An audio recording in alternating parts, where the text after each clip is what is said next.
Hello guys, അപ്പോൾ നമ്മൾ ഇന്ന് ദുബായ് ഗ്ലോബൽ വില്ലേജിലാണ് കേട്ടോ പോകുന്നത്. ഞാൻ ഭയങ്കര എക്സൈറ്റഡ് ആണ് ഗ്ലോബൽ വില്ലേജിൽ പോകാനായിട്ട്. കാരണം പലരും പറഞ്ഞ് കേട്ടിട്ടുണ്ട് അടിപൊളിയാണെന്ന്. അപ്പോൾ നമ്മൾ കറക്റ്റ് 4 മണിക്കാണ് പോകുന്നത്. 4 മണിക്കാണ് ഓപ്പണിംഗ് ടൈം. സോ 4 മണിക്ക് അവിടെ എത്തുന്ന രീതിക്കാണ് കേട്ടോ നമ്മൾ പോകുന്നത്. ഓപ്പണിംഗ് ടൈം ആയതുകൊണ്ട് തന്നെ ഭയങ്കര തിരക്കൊന്നും ഉണ്ടായിരുന്നില്ല, തിരക്കാവുന്നേ ഉണ്ടായിരുന്നുള്ളൂ. അങ്ങനെ നമ്മൾ ടിക്കറ്റൊക്കെ എടുത്ത് ഉള്ളിൽ കയറി. എനിക്കൊന്ന് ടിക്കറ്റിന് 25 to 30 ദിർഹംസ് ആ റേഞ്ചിലാണ്. പിന്നെ 30th എഡിഷൻ ആയതുകൊണ്ട് നമുക്ക് 30th എന്നുള്ളൊരു ബാഡ്ജും കിട്ടി. അങ്ങനെ നമ്മൾ ഹാപ്പിനെസ് കീറ്റ് ത്രൂ എൻട്രി ചെയ്തിട്ട് നമ്മൾ ആദ്യം കയറിയത് ഈജിപ്തിലാണ്. അവിടെ ഇങ്ങനെ കുറേ ഡ്രീം ക്യാച്ചേഴ്സ് കാണാം കേട്ടോ. ഡ്രീം ക്യാച്ചേഴ്സും ഡ്രസ്സുമാണ് അവിടുത്തെ മെയിനായിട്ടുണ്ടായിരുന്നത്. ഡ്രീം ക്യാച്ചറിൻ്റെ ഒരു വീക്ക്നെസ് ആയതുകൊണ്ടും പക്ഷേ അവിടെ വില കൂടുതലായതുകൊണ്ടും നമ്മൾ വാങ്ങാതെ പോന്നു. പിന്നെ കുറേ ചുറ്റിപ്പറ്റി ഇങ്ങനെ നടന്നു. കുറച്ചെത്തിയപ്പോൾ ഒരു പരേഡ് ഉണ്ടായിരുന്നു. അത് രസമുണ്ടായിരുന്നു. അവരിങ്ങനെ എല്ലാവർക്കും ചാച്ച ഹായ് ഒക്കെ കൊടുത്തു. പിന്നെ പല വേഷത്തിലും പാട്ടിലും ഡാൻസിലും ഒക്കെ കൂടെ പോകുന്നുണ്ടായിരുന്നു. അതൊക്കെ കാണാൻ അടിപൊളിയായിരുന്നു. എന്താണെന്നറിയില്ല, എവിടെ നോക്കിയാലും ഡ്രീം ക്യാച്ചേഴ്സ് തന്നെ. ഇതിൽ ഒരു 5, 10, 20 അങ്ങനെ ദിർഹംസ് കണ്ടപ്പോൾ കയറി ജസ്റ്റ് നോക്കിയതാണ്. പക്ഷേ നമ്മളൊന്നും വാങ്ങിയൊന്നുമില്ല.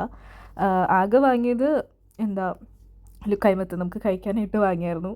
ഇത് ഇവിടെ അറബീസിൻ്റെ നാഷണൽ ഒരു സ്വീറ്റോ ഫുഡോ സ്നാക്കോ എന്തോ ആണ് എന്നാണ് എനിക്ക് തോന്നുന്നത് കേട്ടോ. പിന്നെ അമ്മ ഒരു ട്രേ വാങ്ങിയായിരുന്നു, ഏതോ ഒരു പവലിയൻ, ഏതാണെന്ന് എനിക്ക് ഓർമ്മയില്ല. ആ ട്രേ കാണാൻ നല്ല ഭംഗിയുണ്ടായിരുന്നു. പിന്നെ നമ്മൾ കുറേ പവലിയൻസിൽ കയറി, ലൈക്ക് കൊറിയ, ചൈന, ആഫ്രിക്ക. എനിക്ക് ആഫ്രിക്കയാണ് കയറിയതിൽ ഇഷ്ടപ്പെട്ടത്. കാരണം അവരുടെ മാർക്കറ്റിംഗ് ഇത് തന്നെയാണ്. അവർ നമ്മളിങ്ങനെ കയറി കഴിഞ്ഞ് കഴിഞ്ഞാൽ അങ്ങോട്ടും ഇങ്ങോട്ടും പിടിച്ച് വലിയാണ്. ഇത് ട്രൈ ചെയ്ത് നോക്കൂ മാഡം എന്നൊക്കെ പറഞ്ഞിട്ട്. അങ്ങനെ ഞങ്ങൾ മൊറിങ്ക സ്ക്രബാണിത്.